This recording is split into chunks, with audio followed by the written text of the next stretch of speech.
జగన్మోహన్ రెడ్డి వైఖరిపై బాలినేని శ్రీనివాసరెడ్డి సీరియస్గా ఉన్నారా? మీకు మీ సీఎంకో దండం, ముందు మీరు ఇంటి నుంచి బయటికి వెళ్ళండి అంటూ జగన్ దూతకి బాలినేని శ్రీనివాసరెడ్డి వార్నింగ్ ఇచ్చారా అంటే అవుననే సమాధానం ఇస్తున్నారు కొంతమంది రాజకీయ విశ్లేషకులు. ఇక ఇదే అంశానికి సంబంధించి మనతో మాట్లాడేందుకు ప్రముఖ సీనియర్ జర్నలిస్ట్ సత్యమూర్తి గారు మనతో ఉన్నారు. సార్తో మాట్లాడు. సార్ నమస్తే. సార్ నమస్కారం అండి. సార్, జగన్మోహన్ రెడ్డి వైఖరి పట్ల విసుగు చెంది బాలినేని శ్రీనివాసరెడ్డి గారు సీరియస్గా ఉన్నారా? జగన్ దూతకి బాలినేని శ్రీనివాసరెడ్డి వార్నింగ్ ఇచ్చారా? మీకు మీ సీఎంకో దండం, ముందు మీరు ఇంటి నుంచి బయటికి వెళ్ళండి అంటూ కూడా మాట్లాడారంటూ ఒక వార్త ఇప్పుడు సోషల్ మీడియాలో చక్కర్లు కొడుతూ ఉంది. ఏంటి సార్, ఆ వార్తలో వాస్తవం ఉందా అంటే ఏం చెప్తారు? ఇది 100% కరెక్ట్ అండి. 100% ఏంటి అంటే, ఇప్పుడు బాలినేని శ్రీనివాసరెడ్డి మొదటి నుంచి కూడా అంటే ఆయనకి మంత్రి పదవి తీసేశాడు. 2.5 సంవత్సరాలు అయిపోయిన తర్వాత మంత్రి పదవులు మారుస్తానని చెప్పాడు. మారుస్తానని చెప్పిన తర్వాత బాలినేని ఏమనుకున్నాడు అంటే, నేను అంటే జగన్కి బంధువు అవుతాడు, చాలా దగ్గర బంధువు, వాళ్ళ అమ్మ తరఫు నుంచి బంధువు అనమాట. ఏమనుకున్నాడు అంటే, కొంతమందికి అంటే బొత్స సత్యనారాయణ లాంటి వాళ్ళకి కంటిన్యూ చేస్తున్నాడు కదా, ఆ కంటిన్యూ చేసే లిస్టులో నేను కూడా ఉంటాను అని ఎక్స్పెక్ట్ చేశాడు బాలినేని. అయితే ఈయన్ని తీసేశారు, మంత్రి పదవి నుంచి తీసేశారు. ఆ తీయటం కూడా పిలిచి చెప్పినట్టయితే ఆయన ఏం ఫీల్ అయ్యేవాడు కూడా కాదు. ఎందుకంటే బాలినేని శ్రీనివాసరెడ్డి జగన్ పుట్టక ముందర మంత్రి ఉన్నాడు. అందువల్ల ఆయన ఏదో మంత్రి పదవి కోసం తాపత్రయపడి కాదు. వైఎస్ఆర్ హయాం నుంచి ఆయన జౌళి శాఖ మంత్రిగా ఉన్నారు. నేను తప్పుకుంటా కదా, నన్ను ఇంత అవమానం చేసి మంత్రి పదవి నుంచి తీసేయాలా అని ఆయన హర్ట్ అయ్యాడు. ఓకే. హర్ట్ అయిన తర్వాత ఆయన అభిమానులందరూ కూడా దిష్టి బొమ్మలు తగలబెట్టడం, రోడ్లు బ్లాక్ చేయడం, ఇటువంటి పనులన్నీ చేశారు మంత్రి పదవి పోయినప్పుడు. అవును. ఆ తర్వాత చాలా కాలం పాటు ఆయన జగన్మోహన్ రెడ్డితోటి కలవలేదు, ఆయన కూడా పిలవలేదు. ఆ గ్యాప్ అట్లా మెయింటైన్ అవుతూ ఉన్నది. ఆ తర్వాత ఈయనకి లేదు నువ్వు మంత్రి పదవి తీసేసినా కానీ నీ సేవల్ని పార్టీకి ఉపయోగించుకుంటాం అని చెప్పి ఏదో రీజనల్ కోఆర్డినేటర్ ఏదో అటువంటి పదవి ఏదో ఇచ్చారు.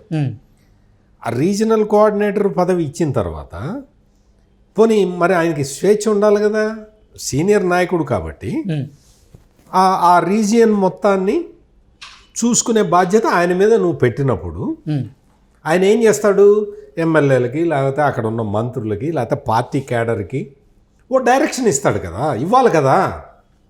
పార్టీని స్ట్రెంగ్తన్ చేయడానికి ఆయన తన వంతు ప్రయత్నం తాను చేయాలి కదా.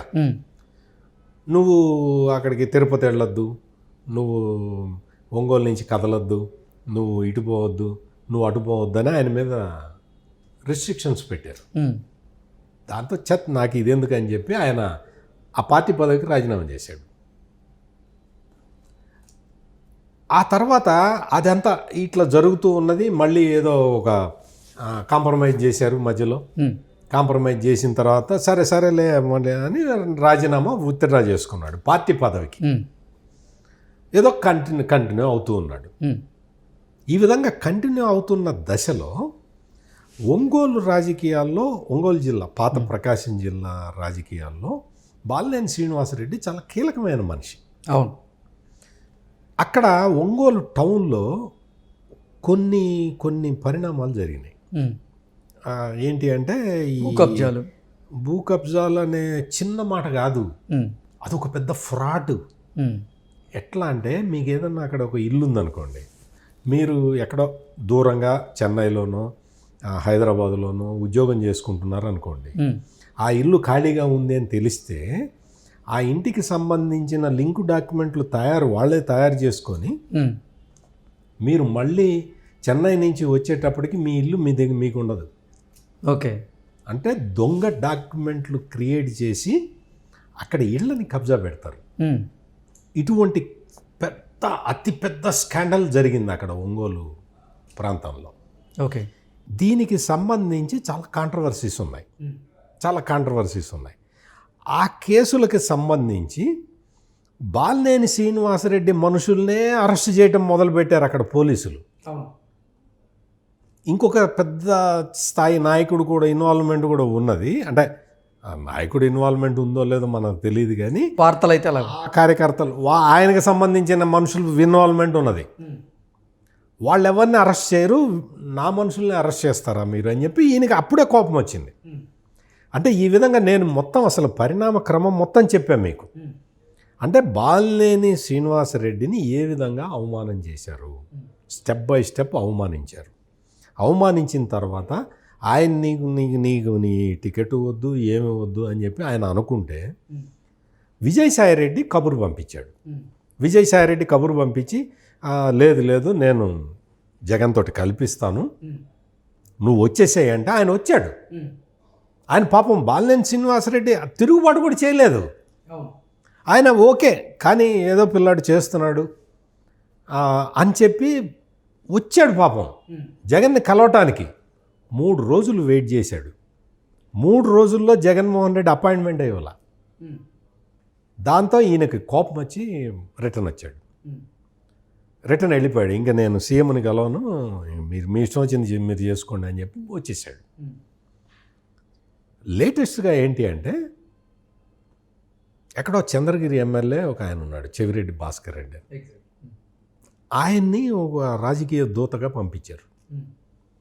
ఆయన వచ్చి ఏం చెప్పాడు, లేదు నీకు ఒంగోలు పార్లమెంటు సభ్యుడిగా నేను పోటీ చేస్తాను, నేనైతే నీకు యాక్సెప్టబులే కదా, నేను ఒంగోలు పార్లమెంటు సీటుకి నేను వైసీపీ అభ్యర్థిగా ఉంటాను అన్న మనకి ఎందుకన్నా విభేదాలు ఎందుకన్నా మనం చేద్దామని చెప్పి ప్రపోజల్ పెట్టాడు.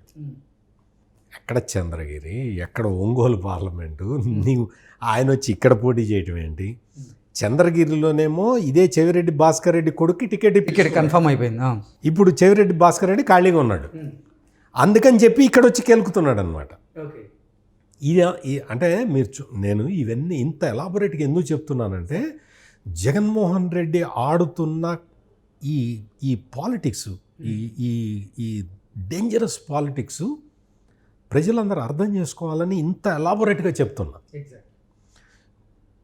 ఆయన వచ్చి అంటే ఏంటి, బాలినేని శ్రీనివాసరెడ్డికి ఒంగోలు ఎమ్మెల్యే బాలినేని శ్రీనివాసరెడ్డికి ఒంగోలు ఎంపీ మాగుంట శ్రీనివాసరెడ్డికి వీళ్ళకి ఏంటి అంటే వీళ్ళిద్దరికీ ఒక రకమైన అనుబంధం ఉంది. ఈ అనుబంధం వల్ల వాళ్ళు కలిసి పని చేసుకుంటూ ఉన్నారు. మాగుంటకి టికెట్ ఇవ్వటానికి ఈయనకి ఇష్టం లేదు, అందుకనే 150 కోట్లు డిపాజిట్ అడిగాడు. వెళ్ళి చంద్రబాబుని, లోకేష్ని, పవన్ కళ్యాణ్ని తిట్టమన్నాడు. ఆయన చీపో నేను చేయను అని చెప్పి వెళ్ళిపోయాడు.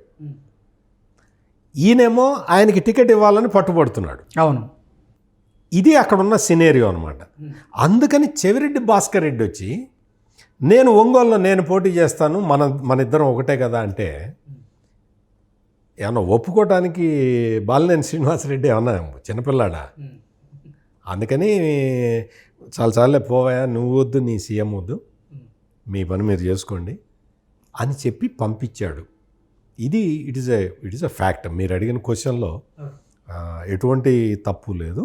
అదేదో పెద్ద పుకార్ల వార్త కూడా కాదు, ఇట్స్ ఎ కన్ఫర్మ్ న్యూస్.